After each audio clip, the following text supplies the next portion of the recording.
नमस्कार बच्चों, मैं दामोदर शर्मा एक बार पुनः आपके समक्ष हाजिर हूँ एक नए बिंदु के साथ। देखिए बच्चों, आज हम जिस विषय का अध्ययन करने जा रहे हैं वह एक ऐसे कवि का है जो बहुत ही श्रेष्ठ और हिंदी साहित्य जगत के बहुत महान विद्वान कवियों में से एक है। वे है सेनापति जी। सेनापति जी कौन है? अपन पद्यांश पढ़े उसके पहले सेनापति जी के जीवन के बारे में कुछ जान लेते हैं। तो सेनापति जी कौन है? सेनापति जी रीतिकाल के प्रमुख कवियों में से एक है। रीतिकाल के प्रमुख कवियों में से एक है।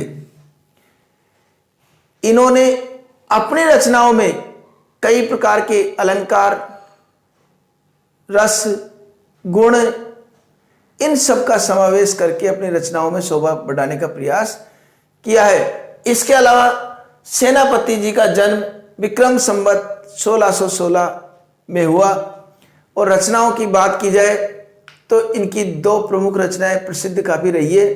वह है काव्य कल्पद्रुम और कवित रत्नाकर। काव्य कल्पद्रुम अप्राप्य है और कवित रत्नाकर पढ़ते ही है सब। तो इसके अलावा यह भी माना जाए, कई धारणा है कि सेनापति इनका नाम नहीं है। सेनापति इनका नाम नहीं है, सेनापति इनका उपनाम है या किसी ने कुछ नाम दिया है। वास्तविक नाम क्या है इसके बारे में अभी शायद किसी को पता नहीं है। तो सेनापति जी ने जो ऋतुओं का वर्णन किया है उसका हम इस वीडियो में अध्ययन करेंगे।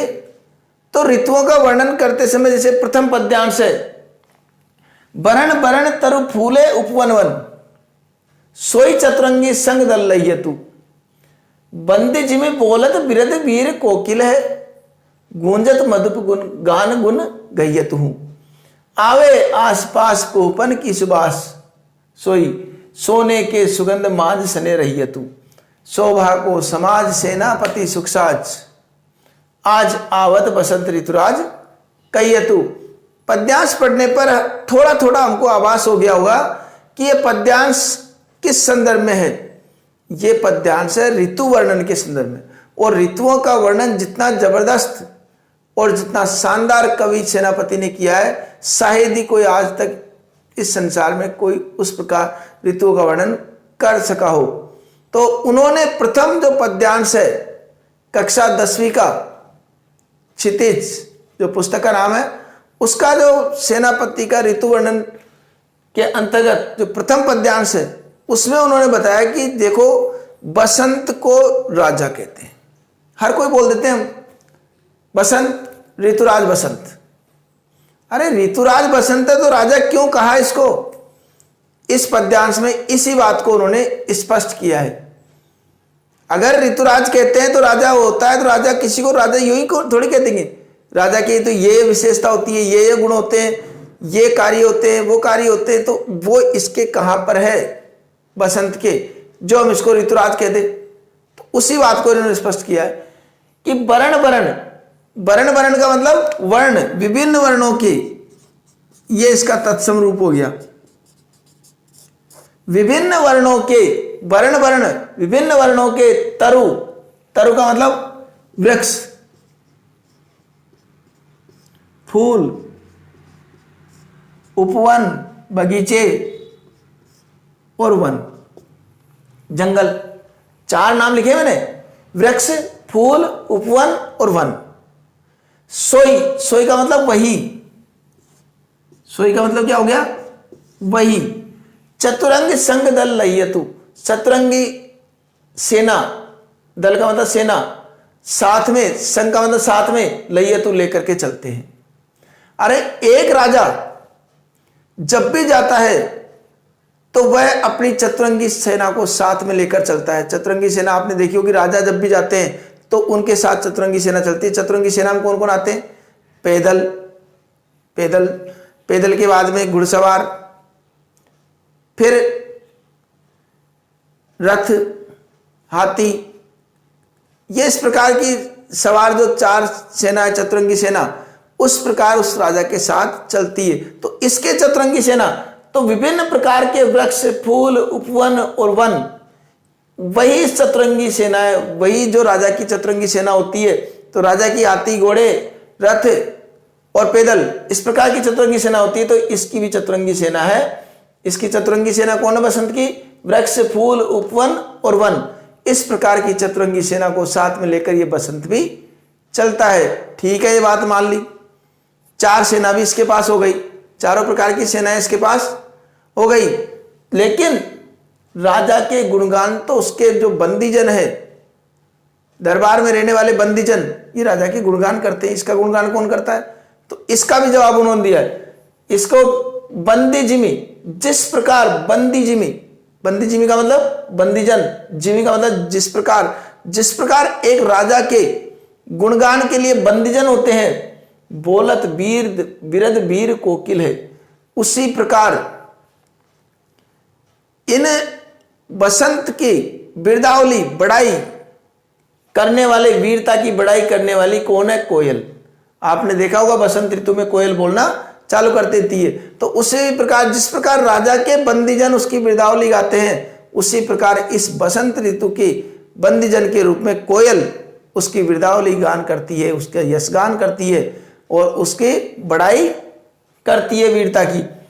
गुंजत मधुप गान गुन गयतु, और चारों तरफ मधुपगन, मधुप कौन होते हैं? भंवरे। मधुप कौन है? भ्रमर। और चारों तरफ ये भ्रमर गूंज करके उसका गुणगान करते हैं, उस बसंत ऋतु का गुणगान करते हैं। भ्रमर चारों तरफ गुणगान करके उस बसंत ऋतु का गुणगान करते हैं, गूंज करके, अपने मधुर स्वर में गूंज करके उस बसंत ऋतु का गुणगान करते हैं। आवे आस पास पोहपन की सुबास सोई, जिस प्रकार राजा के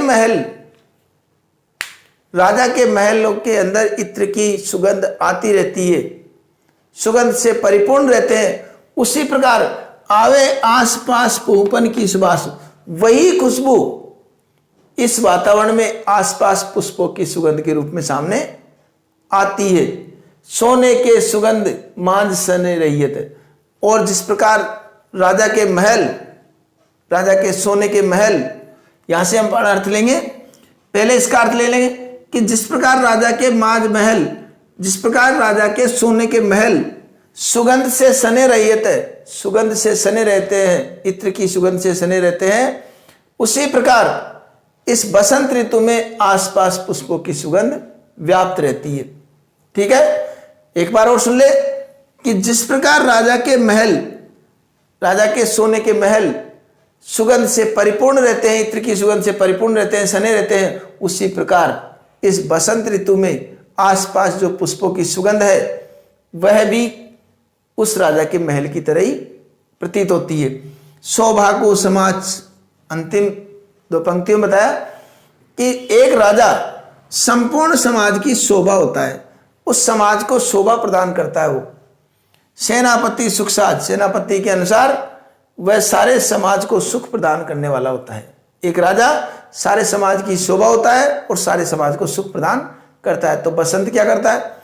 बसंत भी यही है, संपूर्ण बसंत ऋतु भी संपूर्ण समाज को शोभा प्रदान करने वाली है, क्योंकि अपन देखते हैं बसंत में चारों तरफ फूल खिल जाते हैं, नई नई पत्ती आती है और सारा वातावरण सुरम्य हो जाता है। एक तरह से सारे समाज की शोभा बढ़ जाती है। सेनापति सुखसाज, सेनापति के अनुसार वो बसंत ऋतु का वो वातावरण सभी को सुख प्रदान करने वाला होता है। ठीक है, आवत बसंत ऋतुराज कहियतु, और इस प्रकार ये संपूर्ण वातावरण ये ऋतुराज बसंत के आने की सूचना देते हैं। कौन कौन से? अगर चारों तरफ विभिन्न प्रकार के वृक्ष, फूल, वन, उपवन, ये सब इस प्रकार की चतुरंगी सेनाएं अगर कहीं चलती है, या कोयल बोलना प्रारंभ हो जाती है, भंवरों का गूंजना प्रारंभ हो जाता है और आसपास पुष्पों की सुगंध प्रारंभ हो जाती है और चारों तरफ सुगंध ही सुगंध, सारी समाज की शोभा बढ़ जाती है, तो समझ जाना चाहिए कि ये सब ऋतुराज बसंत के आने की सूचना दे रहे हैं। तो यहां पर बात ये होती है कि जैसे प्रश्न आता है कि बसंत को ऋतुराज क्यों कहा जाता है, सामान्य सी बात है। हमको उत्तर कैसे लिखना है कि जिस प्रकार एक राजा अपने साथ अपनी चतुरंगी सेना को साथ में लेकर के चलता है, हाथी घोड़े रथ पैदल इनको अपने साथ लेकर के चलता है, उसी प्रकार की चतुरंगी सेना बसंत भी अपने साथ लेकर के चलता है। विभिन्न प्रकार के वृक्ष फूल वन उपवन इस प्रकार की चतुरंगी सेना अपने साथ लेकर के चलता है। दूसरी तरफ बात की जाए कि जिस प्रकार राजा के गुणगान करने के लिए उसके दरबार में बंदीजन होते हैं, तो इसके गुणगान करने के लिए, इसकी यश गाथा करने के लिए वो कोयल उसका गुणगान करती है। कोयल और भंवरे ये इसकी वीरतावली, वीरता का गान और गुणगान ये सब करते हैं। आसपास जिस प्रकार राजा के महल सुगंध से परिपूर्ण रहते हैं, उसी प्रकार इस बसंत ऋतु में संपूर्ण वातावरण पुष्पों की सुगंध से युक्त रहता है। और राजा जिस प्रकार संपूर्ण समाज की शोभा होता है और सारे समाज को सुख प्रदान करने वाला होता है, ठीक बसंत ऋतु भी उसी प्रकार सारे समाज को की शोभा होती है, सारे समाज की शोभा बढ़ाती है और सभी को सुख प्रदान करती है। इसलिए इस बसंत को ऋतुराज कहा है, ये हमको इसमें बता देना है। बहुत ही साधारण सा, ज्यादा कठिन मुझे नहीं लगता इसका भावार्थ है, हम सहजता से इसको समझ सकते हैं। अब रही बात इसके प्रसंग की, व्याख्या भी पूछ ले कोई तो प्रसंग कैसे लिखना है, उस प्रसंग को बता देता हूं पहले मैं। प्रसंग के अंतर्गत देखो एक बार और समझ लीजिए, प्रसंग ये हमने बिंदु लिखा प्रसंग, ठीक है। प्रसंग के पश्चात जिस बिंदु जिस पंक्ति में हमने प्रसंग लिखा है उस पंक्ति में हमको कुछ नहीं लिखना है, उस पंक्ति में हमको कुछ नहीं लिखना है। इसके जस्ट नीचे वाली पंक्ति में हमको लिखना है प्रस्तुत, जिस प्रकार मैं बता रहा हूं उसी प्रकार हमको लिखना है। पद्यांश हमारी पाठ्य पुस्तक, अब पुस्तक का नाम लिखेंगे हम क्षितिज के अंतर्गत,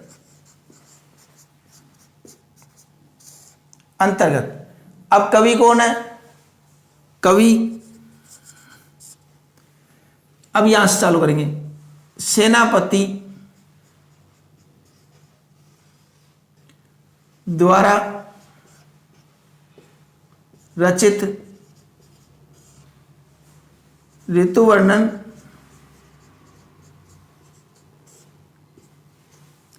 शीर्षक से अवतरित। इसमें कवि ने बसंत ऋतु की शोभा का वर्णन किया है।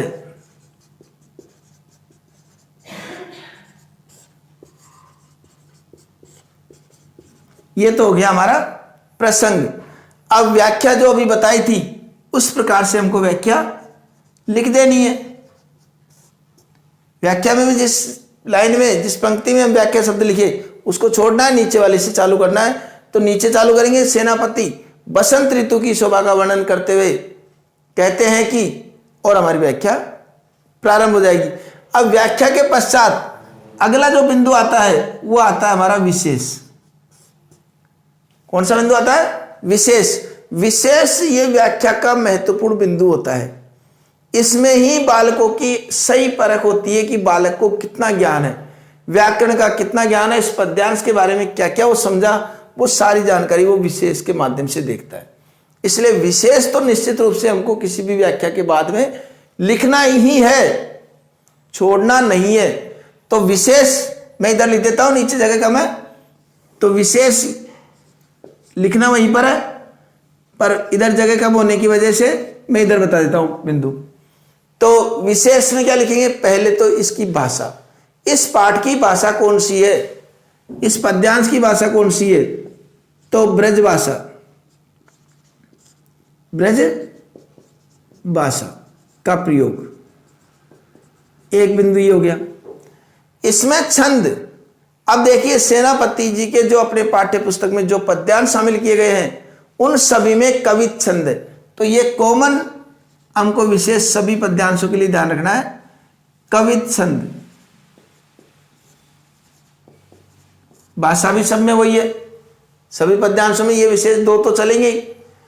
तीसरी बात, कोई अलंकार आया हो, अलंकार के बिंदुओं में हमने पढ़ा था कि जहां पर एक ही वर्ण की बार बार आवृत्ति हो, जहां पर एक ही वर्ण की बार बार आवृत्ति हो, अनुप्रास अलंकार कहलाता है। तो देखिए आपको भी दिख रहा होगा, ये से और ये से वर्ण की बार बार आवृत्ति हो रही है, इसलिए कौन सा अलंकार हो गया यहां पर? अनुप्रास अलंकार। तो यहां पर लिख देंगे अनुप्रास